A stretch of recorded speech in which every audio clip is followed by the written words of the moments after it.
За сайн байцгаана уу? Өнөөдөр би та нарт сошиал медиагийн тэр нэг гоё фильтртэй төгс ертөнцийг түр мартаад амьдралын хамгийн гоё хэрнээ хамгийн хэцүү, хамгийн заваан хэрнээ хамгийн жаргалтай нэгэн түүхийг хуваалцъя гэж бодлоо. Бид сошиал руу орохоор л юу хардаг билээ? Бүх ээжүүд цав цагаан галстугоонд хүүхдүүд нь цэвэрхэн хувцастай. Өглөөний цайндаа брокколи, авокадо идэж ээж нь өөрөө ямар ч ядарсан шинжгүй бүс гэдгээ янзалчихсан нэм зүйлээ зөксөж байдаг да. Инстаграм нэхэд л хүүхэд нь ганц ч туслахоос хувцсандаа тусаалгүйгээр өөрөө халбагдаад идэж байдаг. Гэр дотор нь ямар ч хөвлөрсөн тоглоом байхгүй. Яг л тавилгын дэлгүүрийн каталог шиг цэвэрхэн харагддаг. Тэгээд түүнийг нь харж байгаа гэртээ байгаа ээжүүд би л болохгүй байна да. Би л хүүхдээ зөв хүмүүжүүлж чадахгүй байна. Гэрээ цэвэрлэж амжихгүй байна гэж өөрийгөө голдог. Миний хүүхэд яагаад бусад чиг суугаад ногоогоо иддэггүй юм бэ? Би яагаад үсээд санаж амжихгүй өдөр хоногийг өнгөрөөгөөд байна вэ гэж өөрийгөө яллах дуусашгүй бодлын торигт орчихдог. Хэрэв танд хизээ нэгэн цагт ийм мэдрэмж төрж байсан бол эсвэл одоо төрж байгаа бол би танд нэг ном санал болгоё. Энэ бол Кэт Нат гэх Канад хоёр найзын бичсэн Ээжүүдийн нүцгэн үнэн гэдэг ном юм. Би энэ номыг уншиж дуусгаад үнэхээр ууж амьсгаа авсан. Цээжин дээр дараад байсан тэр домчулууг хэн нэгэн аваад хайчихсан юм шиг. Өө би чинь зүгээр л хэвийн ээж байсан байх шүү дээ гэдэг тайвширлыг авсан юм. Одоо бүгдээрээ энэ номоор хамтдаа аялж ээж байхын нүцгэн үнэнтэй нүүр тулцгаая. Гэт над хоёр номоо бүр ээж болох эхлэлээс нь эхэлдэг. Жирэмсэн байх үеэс гэсэн үг. Би жирэмсэн эмэгтэйг яаж төсөөлдөг билээ? Гүзээлзэгнэтийн хүсэл нуруугаа бариулаад дулаахан гэрэл давхуулсан гой зурагтай ээжүүд. Кино ТV-гээр гардаг шиг гялалцсан арьстай, цагаан дайшин зөмсөд гизээ илээд дэлхий дээрх хамгийн амар амгалан хүний дүрээр төсөөлдөг. Гэтэл номон дээр юу гардаг гэж Кэт Нат хоёр шууд л хэлдэг. Жирэмслэлт бол чиний бие махбодыг хар гаргийнхан булан эдэлж байгаатай адил гэж. Чиний бие чинь чинийх байхаа болж дотор чинь байгаа жижигхэн хүн чиний бүх даавар сэтгэлзүй хоолны дуршлыг хүртэл удирдах эхэлдэг. Номон дээр Кэт анхны хүүхдээ тээж байхдаа ихэнх үеийн хордлогоос болоод угаалгын өрөөнд шалан дээр бүтэн 3 сар хэвчсэн тухайгаа бичсэн байдаг. Тэр гой үнэртэй ус амттай хоолнууд бүгд дайсан шиг санагдаж угаалтур болон бэлтааныг бүтэн шалтай нөхөрсөн өдрүүд. Бас биеийн хаасаагүй ургадаг үс хэлгас дааврын өөрсөлтөөс болоод урд нь хизээж харж байгаагүй газар усургаж эхлэх. Хавгнаж хөөсөн хөл гар яаж ч унтсан амар дугүй ядаргаа хамгийн гол нь хүмүүсийн өгдөг зааварчилгаанууд. Энийг идэж болохгүй, тэгж сууж болохгүй, хүүхдийнхээ өрөөг тэгж засах ёстой гэх мэт хүн бүр өөрийгөө зөв гэсэн дүрмийг тулгаж ээж болох гэж байгаа эмэгтэйн толгойг бүрэн эргүүлж орхидог байв. Төрөх үеийн тухай хэсэг бүрч илэг хөшөөм. Хүмүүс усан дотор төрөх гоё. Бясалгал хийж байгаад төрүүл өвдөлтгүй гэж ярьдагч бодит байдал дээр төрөх өрөөнд оронгууд тэр бүх төлөвлөгөө цонхоор нисэж явчихдаг. Төрөх үед сонсох дууны жагсаалт анхлан үнэртэй ла тайвшруулах амьсгалын дасгал зэрэг нь өвдөлт яг тулаад ирэх мөчөд ямар ч хэрэггүй цаас болон хувирдаг. Наад номдоо өөрийнхөө төрөлтийг дүрслэхдээ би яг л зэрлэг амтэн шиг орилж эмчрүү хашгирч өвчин амлах тариаг нь нэгж байсан. Тэнд ямар ч гоо үзэглийн ямар ч романтик зүйл байгаагүй. Зүгээр л амьд үлдэх тэмцэл байсан гэж хэлдэг. Төрөх өрөөнд байсан бүх эмч сувилагч нарыг загнаж энийг надаас хурдан гаргаад өг гэж хашгичиж байсан тэр дүр төрхөө Кэт Нат хоёр ямар ч хачиргүйгээр маш задгай бичсэн байдаг юм. Энэ хэсгийг уншихад л та би ганцаараа тэгж муухай орлоогүй юм байна гэж бодож дотроо нэмсэглэнэ. За хүүхдээ төрүүлээд гэртээ ирлээ. Анхны хүүхдээ тэрвээд гэртээ орж ирэх тэр мөчийг Кэт номондоо гэрээсээ гараад машин барих эрхийн үнэмлэх авахын тулд баахан шалгалт өгдөг хэрнээ яагаад хүний амьдралын хариуц хамгийн том ажлыг ямар ч бэлтгэлгүй шууд гар дээр минь тавиад эмнэлгээс гаргачихдаг байна гэж уулгалздаг. Ямар ч зааварчилгааны ном байхгүй. Алив одоо өөрөө учрыг нь ал доо гэд эмнэлгийн хаалга хаагдах мөчөд тэр төрдөг тэр айдас ганцаардлыг Кэт яг байгаагаар нь дүрсэлсэн. Номын 3-4-р бүлэгт ээжүүдийн хамгийн сайн мэдэх зомби үе буюу нойргүй хоногуудын тухай өгүүлдэг. Кэт Нат хоёр нийлээд 7 хүүхэдтэй ээжүүд болохоор энэ тал дээр бүр мэрэгжилтнүүд тэд шүн хүүхдээ хөхүүлэх, уугжих гэж зэрэгтэй нөхөртөөгөө яаж Хэн нь унтсан дүр сайн үзүүлэх вэ гэж өрсөлдөг байсан тухайгаа маш хөвгөлтэй бичсэн. Хүүхэд уйлах чимээнээр нөхөр нь гэнэт бүр гүн нойронд автсан мэт дүр үзүүлж өрхөрж эхлэхэд ээжүүдийн дотор ямар гал авалцдаг билээ дээ. Та нар мэдж байгаа да. Номон дээр яг тэр мөчийг хуваалцсан байдаг. Өдөр нь ч тэр, шөнө нь ч тэр. Хинэн ч унтаагүй учраас гэр доторх уур амьсгал яг л тесрэхэд бэлэн бөмбөг шиг болчихдог тэр өдрүүдийг Кэт над хоёр маш чадварлаг гаргасан байдаг юм.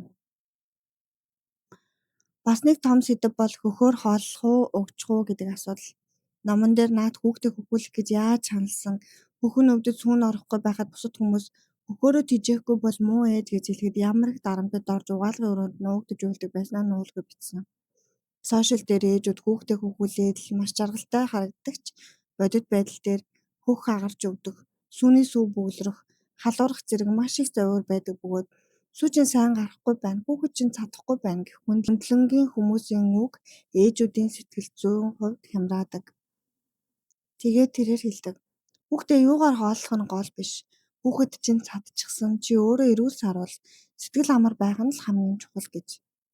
Ээжийн сэтгэл 100% эрүүл тайван байж гэмээр хүүхэддээ илүү их хайр халамжийг өгч чадна гэдгийг тэд онцолдог. Энэ бол өнөөдөр маш олон залуу ээжүүдэд хэрэгтэй байгаа тэр дулаахан тэрэлд урам зориг юм шиг санагдсан. Хүүхэд жаахан томроод хөлд ороод ирэхээр асуудал дуусах уу? Үгүй ээ.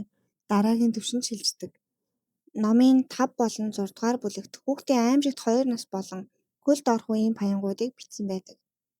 Урд нь зөвхөн хэвтэж байдаг байсан хүүхэд одоо гэр доторх бүх зүйлийг байрж, үзэж, амталж, устгаж эхэлдэг үе. Кэт над хоёр хөлд орсон хүүхдийг юу ч устгахаас буцахгүй өөрийгөө хамгаалах ямар ч инстинктгүй жижигхэн согтуу хүмүүс хэмээн тодорхойлсон. Нааш цааш ганхаж алхаад л ширээний булан мөргөх гээд л цахилгааны залгуур руу хуруугаа хийх гээд л ямар ч аюулыг мэдрэх чадваргүй учраас ээжүүд секунд ч нүд салгалгүй даах шаардлагатай болдог. Та гэрээ цэвэрлээд яг дуустал хүүхэд чинь араас чинь тоглоомоо цацаад хан дээр зурж байгаа тэр дүр зураг. Зөнгөж хувцсны шүгээгээ цэгцлээд эргэж хартал бүх хувцсыг шалаар нэг тараачихсан байдаг тэр мөчөд ээжүүд уурлах уу, уйлах уу гэдгээ мэддэггүй.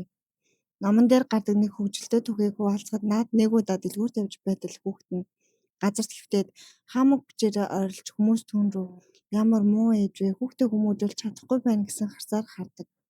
Хүүхэд нь гүсэн тоглоом авахын тулд дэлгүүрийн бохор шалан дээр суугаад хашгичиж хөл гараа савн тийчигнэж эхлэхэд эргэн тойрны хүмүүсийн шүүмжилсэн харс ээжийг бүх ч хэцүү байдалд оруулдаг шүү дээ. Тэр үед наад яасныг мэдгүй. Тэрээр хүүхдээ гуйж уурлаж хашигчхын оронд зүгээр л хүүхдийнхээ хажууд газарт хамт хэвтчихсэн гэдэг. Дэлгүүрийн шалан дээр хүүхэдтэйгээ адилхан хэвтээд таад руу ширтээд хэвтчихэж. Тэгээд хүүхэд нь гайхаад ойрлогоо болсон гэж байгаа. Ээж нь яг өөртөө адилхан үйлс хийхэд хүүхэд гайхаж юу болоод байгааг ойлгохоо болоод уйлахаа зогсоосон тэр түүх. Энэ ном бидэнд хүүхэд өсгөхөд ямар нэгэн төгс дүрэн байдаггүй. Заримдаа зүгээр л нөхцөл байдлыг хошин болгоод өнгөрөөх хэрэгтэй гэдгийг зааж өгдөг. Заавал номын дагуу бусдын хэлснээр байх албагүй. Тухайн үед юу ажиллаж байна тэрийг л зоригтой хийх хэрэгтэй гэдгийг харуулж байгаа юм. Энэ номын хамгийн чухал сэдэв бол mom guilt буюу ээжүүдийн өөрийгөө буруутгах мэдрэмж юм. Өдөр бүр минут тутамд ээжүүдийн дотор би сайн ээж байж чадаж байна уу гэсэн эргэлзээ явж байдаг. Би өнөөдөр хүүхэддээ бэлэн гомоо өгчлөө, би муу ээж. Би өнөөдөр өөртөө цаг гаргаад найзуудтайгаа уулзчихлаа, би хүүхдээ хайсан муу ээж. Би хүүхэд рүүгээ дуугаа өндөрсгөчлөө. Яасан ч төвчээргүй юм. Өдөржин эрүүл хоол хийж амжаагүйгээсээ болоод эсвэл зурагт утас удаан үзүүлчихэд өөрийгөө дэлхийн хамгийн муу хүн мэтээр бодож хүүхдээ унтсны дараа хажууд нь суугаад уйлдаг ээжүүд маш олон байдаг. Кэт наад хоёр энэ бүх мэдрэмжийг нүцгэн үнэн гэдэг үгээрээ илчилдэг. Тэд хэлэхдээ чи хүүхдийнхээ хажууд 24 цаг зууралтаж өөрийгөө бүрэн гээснээр сайн ээж болчихдог юм биш. Хэрв чи өөрөө аз жаргалгүй ядарч туйлдсан дотроо бухимдалтай байвал тэр чинь хүүхдэд чинь ч нөлөөлнө. Тийм учраас кофе уух 15 минут гарах, халуусанд ганцаараа орох нь чи амьдчхан байгаа хэрэг биш.